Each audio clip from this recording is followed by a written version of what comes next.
I've increasingly grown more respect for Ratalaika Games over the last few years because they've moved from a publisher who would pick lots of very cheap and cheerful but still decent enough indie games and ported them over to console, stuffing them with very easy to grab achievements and generating sales that way, to elevating the types of games that they pick now to being much more artistic, have something to say and do something different, so that they're becoming much more of a spokesperson for the indie scene than they were before.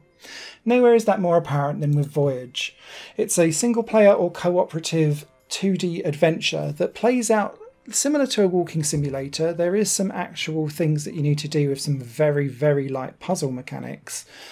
But essentially, you play as two children wandering through this desolate, destroyed planet, trying to A, escape it yourself through your own journey, B, kind of transform between the real world and your dream world to understand what's going on through your own memories, and C, understanding what's happened to this planet and where the people went and left. And it's all playing out simultaneously in front of you. The visual design for this game is stunning. It works on like a slightly low frame rate animation style that feels more artistically stylized than being hampered by a lack of frames, if that makes sense. And the visual flair that this game has is beautiful. I love it. There's no spoken word, there's no reading to be had. It's all around environmental storytelling. So you'll be looking at murals, for example. But also, as you move through the world, the ghosts of people who used to be here before are also like living out their final destinations as you go through this like dreamy alternate reality. It's difficult to describe. The best way how I can describe it though is on Studio Ghibli films like Princess Mononoke, or probably Spirited Away is the best example of it, where the ethereal other world meets the real world and it all starts to collide together. So like characters that used to inhabit the world are walking through you or around you and they're slightly see-through. And some of it you can interact with, some of it you can't. But you can tell what you can interact with by pressing, I was playing on PS5, so I was pressing X on the controller, and it does like a little musical ding. So if you're moving past things and you didn't realise that you could interact with them, you can then run back and it will kind of visually and musically ping on the screen so that you can work out exactly what you can and can't interact with. Everything is beautifully done here. The musical score is gorgeous and really sells the world that's around you, and the environmental storytelling works a treat quite well too. Where this game I think will divide people is in the actual gameplay mechanical elements that take place. Almost every single puzzle in this game is a block push. So it could be pushing blocks together so that it forms a whole memorial statue.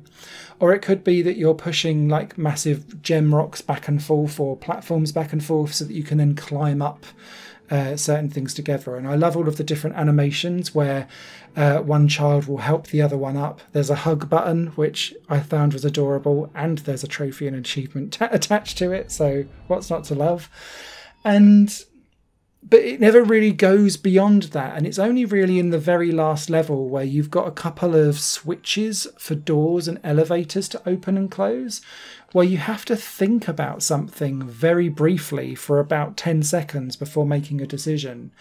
So on one side, you've got a story where you can just walk through it and enjoy the visual feast. But if you're looking for gameplay challenge, Voyage is not going to give it to you. So you need to come in looking almost for a walking simulator style experience, but just as a 2D animated adventure, rather than it being a full-on 2D platformer or puzzle platformer, if that makes sense.